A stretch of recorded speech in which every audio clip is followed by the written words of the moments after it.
beautiful. Thank you, thank you, thank you. So, and that actually is a great intro. The crazy dreams come true, because that's actually living our life without excuses. Because we are so connected to them that even many of us don't even recognize that we're so attached to them. And we just haul them out at an instant notice. And they're there. And when we're asked to give those up, we have a lot of reasons why that's not possible. So today we're going to look at a couple of those reasons why, and what kind of motivation, what kind of changes you can make, because even crazy dreams come true.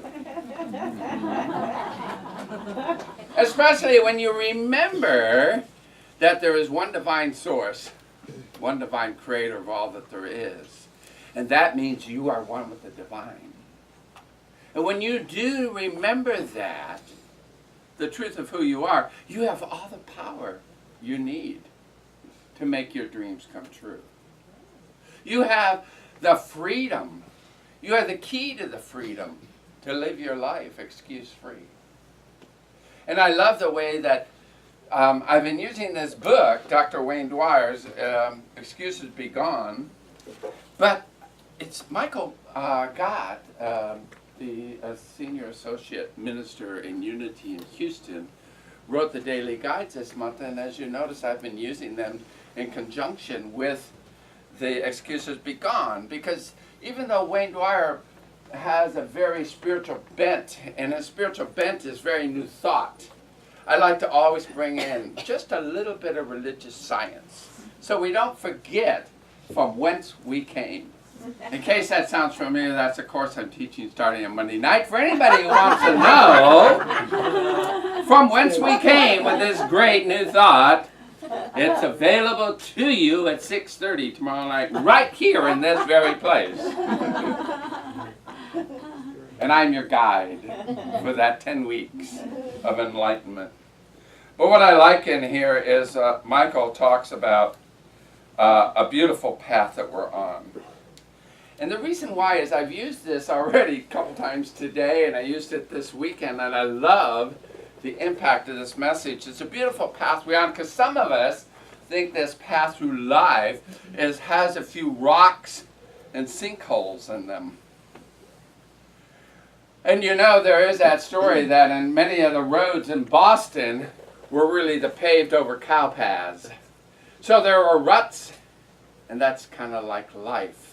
But we get out of our ruts when we are aware of them. And sometimes what we do is we get enlightenment and we go around the rut.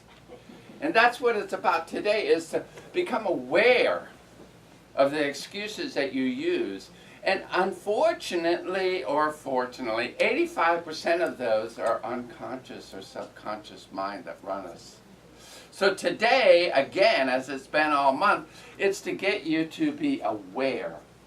And why is that important? Because it makes the beautiful path something you want to travel.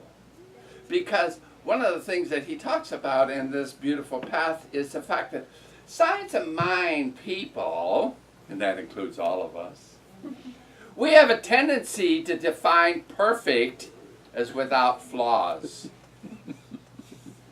And we strive and we judge ourselves and we judge everybody else with that. We think it means without flaws, and that's not the truth. You can't have it all and hold it all if God is not holding what you perceive as flaws.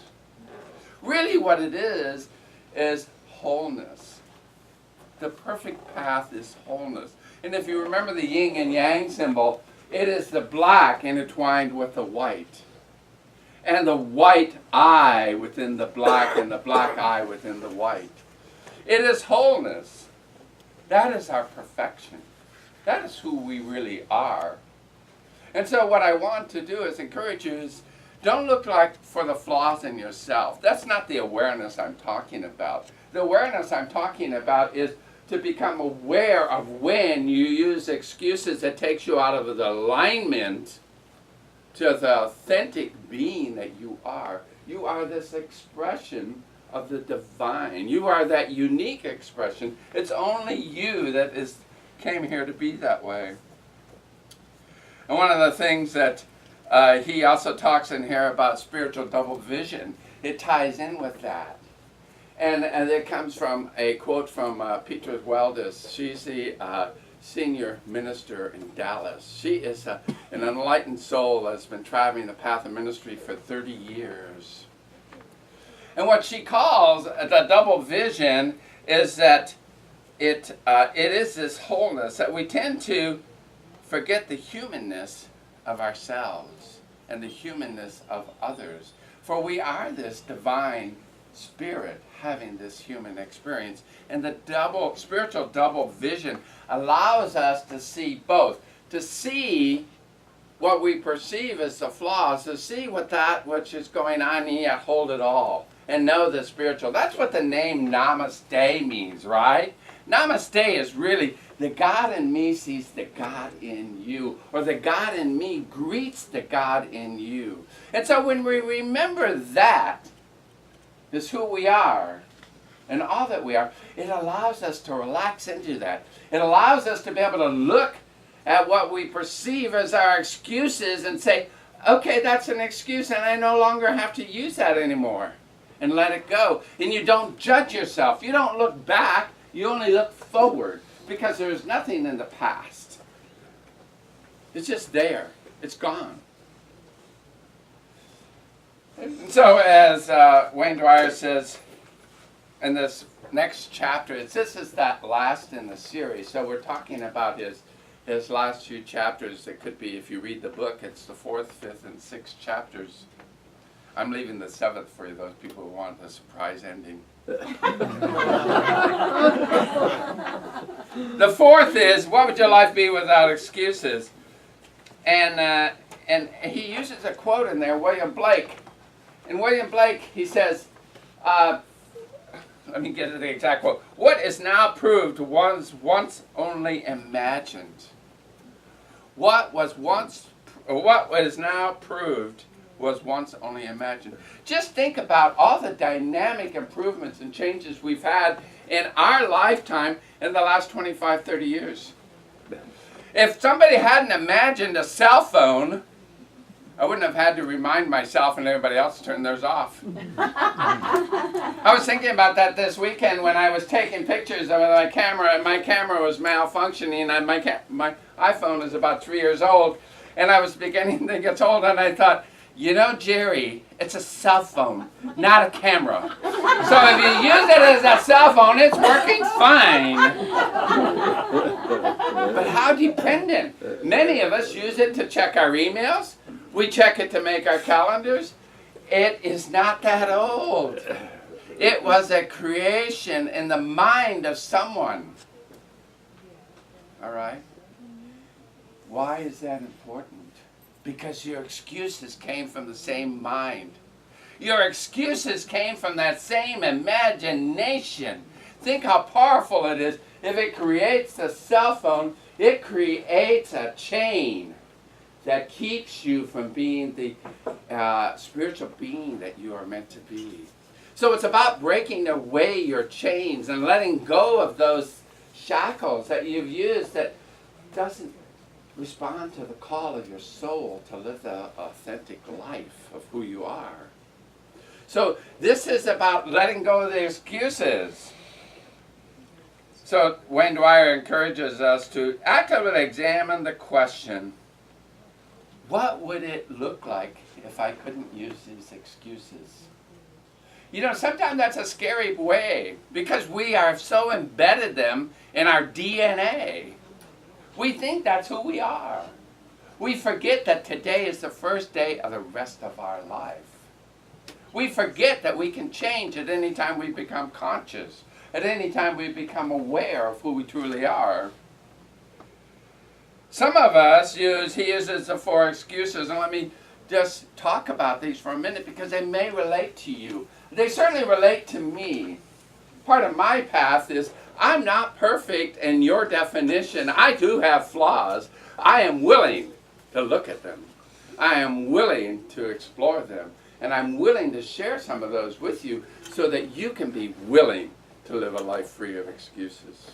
It's all about choice. It's all about you. So some of us say, well, it will be difficult. And imagine whatever you would like to accomplish without thinking it would be difficult. What if you said it will be easy? What if you say that I live in the grace of God, and therefore living in the grace of God means I have a life of ease and grace? What if you did that? What if you believed in the law of attraction? What if you believed that what you thought is what manifested? So do you want to choose it will be difficult? Or do you want to choose it will be easy? You know it's all a life of choice. You can choose difficult, easy. Which would you like? There will be family drama. I love this one. We are always worried about what other people think. We are really worried about what our family will think, whether they're our parents or our children or our relatives. Usually the further out they get on the tree, we care less. But we concern ourselves. You know, one of our early religious science, Terry Cole Whitaker, wrote this book that I use. I remember it from the 80s. What other people think of me is none of my business. If we would remember that, family drama would not be family drama.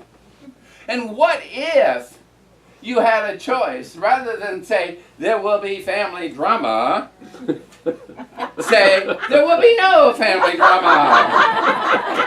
Is that enough drama? So do you have another choice? You can choose to believe there will be disruption and drama, or you can believe that there will be love and acceptance. And if there's not love and acceptance, are you being your authentic self? And is that more valuable, but to be who you truly are than to live your life as you perceive somebody else expects of you? And most of us never ask what that expectation is anyway, because we're afraid of the answer.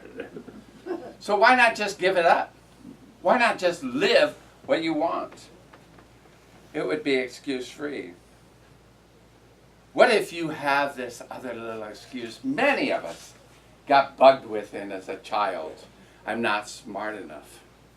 Or as we get older, we use the excuse, I'm not strong enough. Some of us who are reaching the senior age, I still think I'm middle-aged, but then that depends on when I think I'm going to die. God hasn't told me yet. She's keeping it a secret. A surprise ending. So what if you have those? And you know, that's the most insidious that I know of, and maybe it only applies to me. But most of us never acknowledge that as our hidden belief about ourselves. We don't tell anybody else that, unless we use it for not taking that class we want to, or that we don't take the job we want to, or we don't enter into the relationship we want to, because we use that as an excuse not to live a thriving life. It's all about choice. You can believe you're not smart enough, you're not strong enough, or you can believe you're the divine creation with all the wisdom and all the power that you need right at your disposal, and all you have to do is ask for it. Ask and it is given. Ask and you have to be open to receive. Then the fourth excuse is, I don't have the energy and I'm too busy. Who have heard that one before? I'm too busy. We use that. Why? Time is an invention of man. It doesn't exist in God. If you want to think about that, I was watching the Nature Channel last week, and I was watching another story on the evolution of the universe. And regardless of what theory you believe, Big Bang or not, if you think about this, is you. This is the Earth and its galaxy. Or in our solar system. And then the galaxy. And our galaxy is a pin dot in the greater universe. In its ever-expanding universe. And you think about that, how insignificant is our excuse that we make. And that we make things about time and space. They don't exist, except in our own imagination. And we use them to limit ourselves. So, if you say, I'm too tired, guess what? You're going to feel tired. Your body's going to absolutely respond. Or if you say, I don't have the energy to do it, I'm too busy, then that is what happens. You look at your schedule and you're tired before you start it. Or you can have another choice. You can have a choice that says, I have an abundance of time. The right things will come my way. I open myself up to receive, to be guided by Spirit, by the intuitive voice that guides me in my life. And I open myself to be the full expression of God. I choose what path, and yet I am willing to change and motivate and move and go with the flow of life. And I will do those things which I am meant to do. And all other things will fall away, and I will release them without attachment. That's the other thing. Sometimes we get attached to our roadmap in our mind. And we think that is the perfect one. It's just in our mind, folks. You made it up. So you can change it. You can change it when it no longer works. You can change it in a split second. And sometimes it's the intuitive voice within you that tells you to do that. If you listen to it, your life will unfold magically and beautifully in ease and grace within you. It is divine-centered, which is for your highest good. So knowing that, the other thing is, the fifth question, I love this one. Can I create a rational reason to change? Some of us hang on to our habits because we think we love them. And we think they make us happy, they relax us, they do this, they do that. There is not really a reason to change. And he uses his son, Sands. I love this name. Who would name their kid Sands when you live in Hawaii? But anyway, he did. He named his son Sands because his son is now, I think, out of university. I think I looked on the web, he's also married. But he writes about this in 2008, 2009. And his son was very much like my son was in the early days. He could not get out of bed before noon. And he missed classes, and he would say, I am so tired, I need my sleep, and he'd be tired all day long. And yet, because he grew up in Florida and Hawaii, he had a natural affinity for the water, and he loved surfing. And he loved surfing, and when his buddies called at 4:30 in the morning and said, do you want to go surfing? There are high waves. He said, yes, pick me up in 5 minutes. I'm ready. No problem waking up. So he looked at that, and he said, why did that happen? We have a criteria, which he breaks into 4 criteria for creating a rational reason to change. Because we must, to have a change, we must embody that. We have to take it in. Me telling you, your mother telling you, your kids, they're going to make a change. The change comes from in here. That's where it's all going to originate. So the first one, the first criteria, it must make sense. It must make sense to you. It won't happen if you don't believe it's a sensible thing to do. If you don't buy into it, it won't happen. All you're doing is running up a road that high. So you ask yourself, go within. This is one of those times where you have a little conversation with the inside of you. You go in and you ask, do I really want to bring about this change? Now, like a decision tree, if the answer is yes, proceed and succeed. If the answer is no, table it for another time, because you're not going to be successful, so don't even try. Just let it go. There's another time coming. It's not that time. But if the answer is, it makes sense to me, so I'm going to do it, and I'm going to stick with it. I don't know how I'm going to do it, and it's not up to me because God's got the bigger job. I'll make the decision to do it. I will do what it takes. How that happens, who helps me, it's God's way of telling me, and I open myself up to listen. What I know about this, he says it, and I know it for myself, is the result is a lifetime immunity to the healed habit. A lifetime. You get a free pass. How many of us want to get rid of a habit and know it's gone, it's done? We don't have to deal with it again. The second criteria, it must be doable. So when you go within and you ask yourself, am I willing and able to do what it takes? You overcome long-held habits of thoughts and emotion. If it's no, then forget about it. Forget about it for now. And I'm not saying forget it forever. I'm just saying forget it for now. It's just not on your radar screen because you haven't bought into it.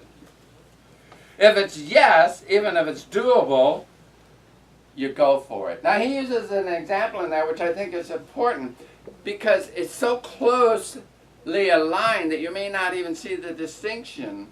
But what he said is when he asked this question, he was asked if he'd like to do a weekly TV show. Now most of us would say yes and jump at it. But he was already doing a weekly radio show. He was already writing books, that's what he does. He was already doing talks and lectures. He was already doing things he loved to do, like yoga, like swimming in the ocean, like hanging out with his family. And what he said is it doable? And am I willing to do it? And he said no. And he was okay with it. He didn't need an excuse. It was no, it's not for me.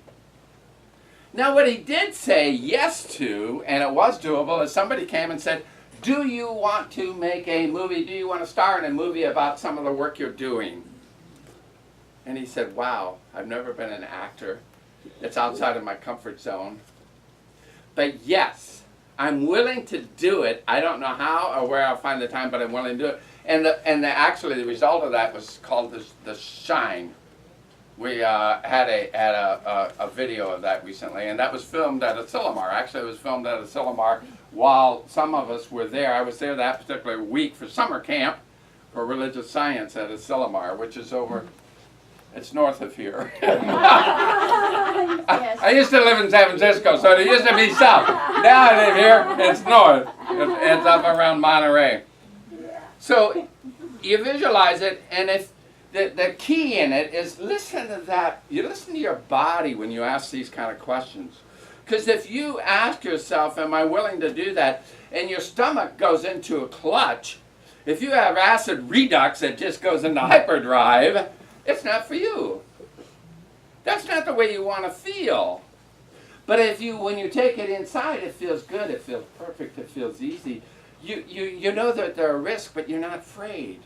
You're not scared. So when you do that, then what you get to do is the fourth one is it in alignment with the calling of your soul? That to me is the most precious thing, the calling of your soul. Are you really responding to that which you came here to be all that you are? And for each one of it's different. Each one of us has a slightly different flavor even. But it's important to listen to the calling of the soul. And how do you determine that? You do that when you go within. You just know that's truly who I am. That is what I came here to be. And you know without a doubt. And when you do that, he used an example, his son, Sands. He said, for him, the first criteria makes sense. The waves are there. He is there. He loves riding the waves. Perfect sense. The second is, is it positively doable? When he's near the ocean without responsibility, it's easy for him to get up. It feels good to him when he's riding the waves or studying the videos, because people take videos of him. I guess he's a world-class surfer. So they take videos of him, and he studies it to see how he can improve. He's into it. Mm-hmm. And it is in harmony with the calling of his soul, because when he gets up early, it's in alignment with thinking. Now, my own personal example of this is, this book was published in 2009. I've probably read it 3 different times now, maybe more, and I've used different series of talks, but each time it's richer. And the experience I thought I would share with you, even before I knew this book was available, I was studying metaphysics. And about 20 years ago, I was an on-again, off-again smoker. Now, I never was a little bit of a smoker. When I say on-again, off-again, when I was on, I was on. I was a pack-and-a-half-day smoker. And when I was off, I was off. I just wouldn't do it. But I did that. Well, I was living in Boulder, Colorado, and I was realizing that I was smoking, and it was not beneficial to my health. Now, I arrived at that conclusion because I'm a little bit from Missouri at times, and it takes a lot. I had a brother and sister who were both suffering from emphysema for smoking. I had a daughter who had just died a few years before from leukemia. That's a cancer. I wouldn't call it that for a long time, but it is. And I said, so Jerry, they had this little warning on the pack of cigarettes you're smoking that says this is hazardous to your health and may cause whatever it says. And I said, this is no longer in alignment with who I am. I made the same thing. Does it make sense to quit smoking? And I said, yes, it does. It absolutely made sense to me. And so I said, yes. And I said, is it doable? And I said, yes, it's doable because I'm willing to try. I do not know how I will succeed, but I am trusting in God will help me succeed, and I trust in God more than I trust in myself. And then I said, it must allow you to feel good. So I picked Easter about 20 years ago, and I said, about a week or 2 weeks before, I'm going to pick a date certain, and that is going to be it. Now, I honestly don't remember today whether I used a patch or not to get through that first. It's like 2 weeks of withdrawal that you have. But if you survive that, and I not only knew I could survive it, but how God showed up when I said, I don't know how I'm going to do it. God showed up and said, I have an idea. There is a walk for cancer around the reservoir this Sunday. And I said, oh, I think I'll go. I came in third for my age group. And I thought, oh, hello. There are other people out there walking around like this. And I joined a race walking group. We met Tuesdays and Thursdays. I got into an exercise program that supported the race walking. I was totally supported by the divine. Smoking has never been in my life again. It's one of those habits that's just gone. It has no hold on me whatsoever, and I did it because I got perfectly alignment with myself, with the calling of my soul that wanted to be healthy in this vessel that I call my body, so that it'll take me for as long as it needs to be here. And I can be this full expression. So I share that with you. When you do this 4 criteria, when I read this, I thought, oh my God, that is what I did. I did not understand it, but I totally trusted in the process. So that's how it makes sense. And there are some, if you like this book, and you can get it at the library or you can buy it, it doesn't matter, whatever you do, but they've got some really nice things in there. If you have a list of excuses here, these are accessing the universal cooperation. And what I like in here is when we say things like, I can't afford it, and I used this last week, and what I wanted to say is, I'm not suggesting you spend money you don't have. I'm not saying that at all. I'm just saying what you say is you don't say, I can't afford it. What you say is, I want this, I don't know how I will get it, but I will know when I have the money to get it, I will buy it. So you're not denying yourself. What you're doing is opening yourself up to it. And what you're doing is you're inviting the universe in to provide what I call unexpected income.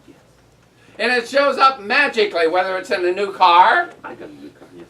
I'm laughing because Richard got a new car. A really good deal. He manifests. He knows how to manifest. So if you stay in, it says, if you stay in God realization, all that I need will be provided.